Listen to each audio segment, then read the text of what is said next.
అందరికీ నమస్కారం. నిన్న ఎంతో పర్వదినం.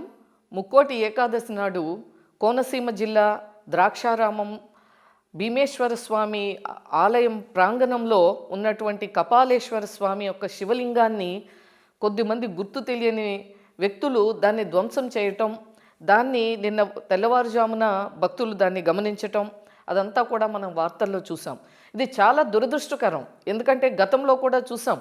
జగన్మోహన్ రెడ్డి గారి హయాంలో మరి రామతీర్థంలోని ఆలయంలోని విగ్రహాన్ని శిరోముండన చేయటం కానీ, ఆ తర్వాత మన అంతర్వేదిలో రథాన్ని ధ్వంసం చేయటం కానీ, కనకదుర్గ విజయవాడ కనకదుర్గ గుడిలో కూడా రథానికి ఉన్నటువంటివి కొన్ని అపహరించటం కానీ, అనేక రకాలుగా జరుగుతూ ఉన్నాయి దాడులు. హిందువుల మీద దాడులు కానీ, దేవాలయాల మీద కానీ. దీన్ని భారతీయ జనతా పార్టీ తీవ్రంగా ఖండిస్తుంది. ఇవాళ వెంటనే రాష్ట్ర ప్రభుత్వం దీని మీద కఠినమైనటువంటి చర్యలు తీసుకోవాలి, వెంటనే ఎంక్వైరీ చేయాలి.